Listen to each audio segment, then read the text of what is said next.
Agrarian Socialism. This type focuses on farming and agriculture. Instead of land being owned by individual farmers, it's owned by the community or collective groups. The land and what it produces are shared equally among everyone in the community. Agrarian Socialism usually happens in villages, where people work together to farm the land. It emphasizes local control and doesn't rely much on a central government. The Socialist Party of Oklahoma and the Chinese Communist Party from the 1940s to the 70s are two exemplary movements. Authoritarian Socialism. In this form, the government tightly controls the economy and politics. It rejects free elections, multiple political parties, the right to not be jailed without a good reason or fair trial, and freedoms of speech and assembly. This is done to prevent opposition and ensure the country follows its socialist goals. Typically, there's one ruling party or an elite administration. Heavy industry is prioritized and propaganda is widely used to support the government's agenda. Examples include the Soviet Union and China in the 20th century. Blanquism. This type is named after French socialist Louis Blanqui. It believes that a small, secretive group of well-organized revolutionaries should overthrow the government in a quick, forceful takeover like a coup. After taking power, this group would temporarily rule as a dictatorship to establish socialism and then eventually give power to the people. Blanquism doesn't rely on large popular movements or the working class. It focuses more on the revolution itself than the society that comes after. The Central Revolutionary Committee was a French political party based on Blanquist ideas. Communism is an ideology within the socialist movement that aims to create a society where everything is commonly owned, meaning no private property or social classes. In a communist society, resources and products are shared based on people's needs, not on money or profit. The ultimate goal is to eliminate social classes, money, and even the need for a government or state. Democratic Socialism, a left-wing philosophy that combines democracy with socialism. It supports a government where people vote and have a say in decisions, alongside an economy where some or all businesses are owned by the community or the workers. Adherents emphasize economic democracy, where workers have control over their workplaces. They believe capitalism conflicts with values like freedom, equality, and solidarity, and that a socialist society is needed to achieve these ideals. While most democratic socialists prefer a gradual transition to socialism, some support revolutionary changes. Democratic Confederalism is a political idea developed by Abdullah Öcalan, leader of the Kurdistan Workers' Party. It focuses on creating a system of democratic self-organization where communities govern themselves. This system is based on principles like autonomy, direct democracy, feminism, multiculturalism, political ecology, and cooperative economics. Ethical Socialism. This type focuses on criticizing the morality and ethics of capitalism rather than economics or personal gain. It promotes an economy based on values like altruism, cooperation, and social justice, and opposes selfish individualism. Ethical socialism influenced the social democratic movement, especially in the later 20th century. In the 1950s, when the Social Democratic Party of Germany moved away from strict Marxism, ethical socialism became its guiding philosophy. Eco-Socialism, an ideology that combines socialism with environmentalism and green politics. Eco-socialists, or Red Greens, believe that capitalism is the root cause of social issues like poverty, war, and environmental damage because it prioritizes profit over people and the planet. Proponents argue that capitalism is incompatible with true sustainability. They reject market-based solutions to environmental problems, seeing them as superficial fixes that don't address capitalism's deeper flaws. Instead, they advocate for replacing capitalism with a system where resources are commonly owned and managed. Gandhian Socialism is based on Mahatma Gandhi's ideas. It emphasizes self-reliance, self-employment, and a strong sense of community while being cautious about modern technology and large-scale industrialization. Gandhian Socialism seeks economic justice by promoting equality for all, advocating for a society where everyone gets a fair share of what they earn. It supports the idea of complete economic freedom via self-sufficiency. Gandhi believed that any economic system that harms the moral well-being of people or a nation is immoral. In the 1980s, leaders of India's right-wing party tried to incorporate Gandhian socialism, but it did not lead to electoral success. Guild Socialism. This is a movement that supports workers controlling industries via trade-based groups called guilds. Originating in the UK in the early 20th century, it was inspired by medieval craft guilds. Unlike trade unions, guilds would aim to give workers full control over their industries, not just negotiate wages. In a socialist society, these guilds would run the industries. Liberal socialism. This type blends liberal and socialist ideas. It values individual freedom and liberty and uses socialism as a way to achieve this freedom through political and economic reforms. Liberal socialism supports a mixed economy that combines social ownership with private property. It aims for a balance between capitalism and socialism rather than completely replacing capitalism. It tries to gradually introduce socialism through worker-controlled enterprises alongside private businesses. This approach has been influential in British and Italian politics. Libertarian socialism is an anti-authoritarian, anti-capitalist ideology that focuses on self-governance and workers managing their own workplaces without bosses. It differs from other socialisms by rejecting both state ownership and private property. Resources and workplaces are managed collectively by the community or the workers themselves. It includes ideas from both anarchism and Marxism, aiming for a stateless and non-capitalist society. It was influential during the Russian Revolution of 1917 and the Spanish Revolution of 1936, and was later revived by the New Left movement in the late 20th century. Marhaenism. It's a socialist political ideology created by Sukarno, the first president of Indonesia. It's a form of Marxism but focuses on national unity, culture, collective economics, and democratic rights while opposing liberalism and individualism. Marhaenism is anti-capitalist and anti-imperialist, and it was the guiding ideology of the Indonesian National Party. Market socialism. In this economic system, the means of production are socially owned, but supply and demand still guide prices and resource allocation, unlike traditional socialist economies that rely on central economic planning. Businesses can be run as cooperatives or publicly owned, and profits are either shared among workers, used for public services, or distributed to everyone as a social dividend. The goal is to combine the benefits of market efficiency with social ownership to achieve economic stability and equality. Partial examples include Hungary's new economic mechanism reform in 1968 and Yugoslavia's economy. Municipal socialism. This type focuses on using local government to implement socialist policies. It's also known as local socialism or the new urban left. In the US, it involved public ownership of utilities like streetcars and waterworks, popular with progressives in the late 1800s. In the UK, it referred to local social reforms in the 1870s, such as making gas and water public services, clearing slums and creating city parks. In Australia, in the 1890s, the Municipal Socialist movement pushed for government ownership of services like gas and trams. Vladimir Lenin criticized municipal socialism because he believed it distracted from the bigger, more important issues of the broader economic system and the state's overall structure. Nkrumaism, an African socialist ideology developed by Kwame Nkrumah, the former president of Ghana. It blends Marxist-Leninist ideas with the social and cultural context of Africa. The main pillars are state ownership of the means of production, one-party democracy, fostering a classless economic system, and African unity. The ideology focused on decolonization across Africa, advocating to adopt socialist political structures that align with traditional African values of egalitarianism.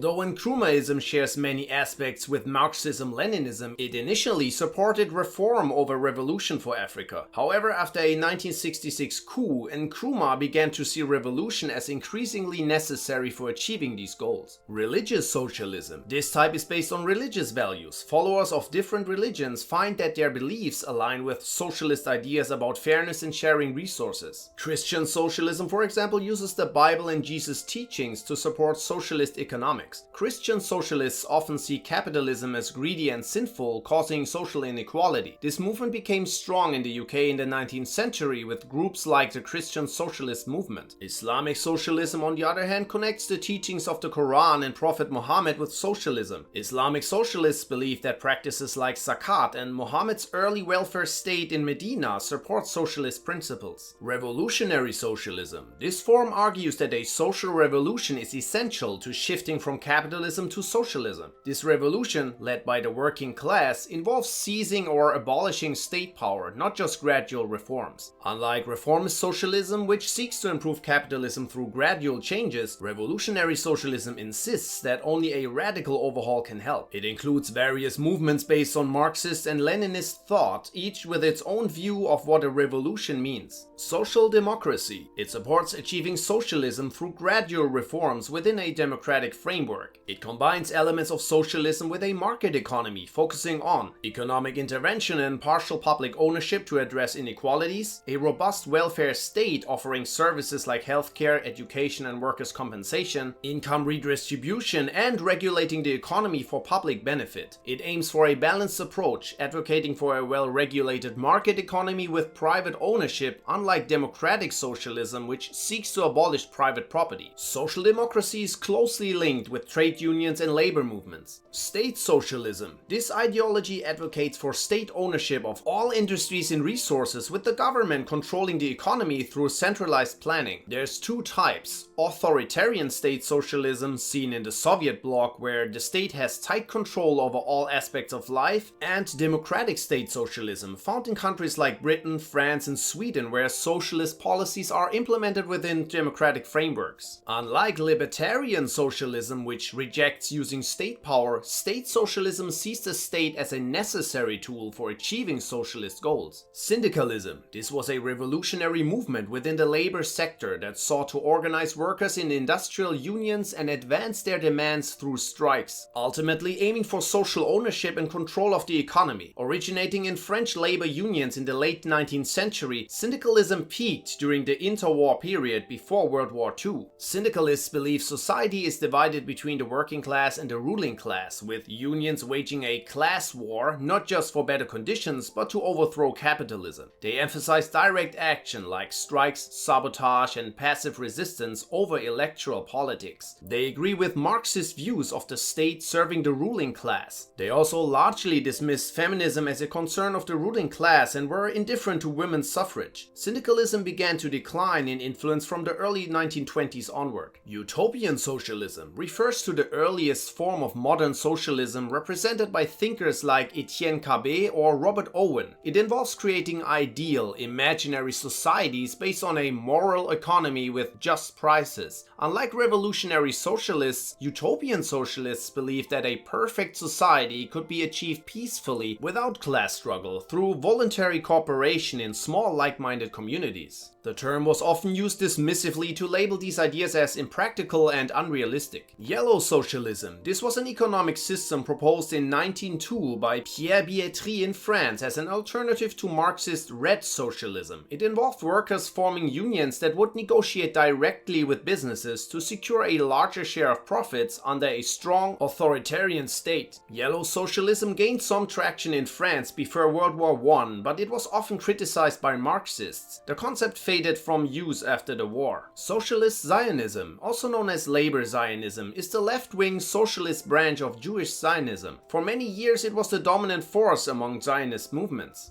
Unlike political Zionists, who believed a Jewish state could be established through appeals to the international community or powerful nations, labor Zionists believed that a Jewish state could only be built through the efforts of the Jewish working class. They advocated for Jewish workers to immigrate to the land of Israel, establish cooperative farming villages where property and resources are shared, and create an urban Jewish worker class. Arab socialism combines the unification of all Arab people with socialist principles. It was popularized by Michel Aflaq, the founder of Ba'athism and the Socialist Party in Syria. Unlike traditional Western socialism, Arab socialism is deeply tied to nationalism, believing that fighting for Arab unity and liberation is inherently linked to the struggle for socialism. Aflaq saw socialism as a tool to achieve social justice, oppose imperialism, and redistribute wealth. The ideology promotes state ownership of key industries and natural resources, state control of trade and the economy, limits on private land ownership, but still respects some private property. Subscribe to stay in the loop and watch our video on every type of communism to dive deeper.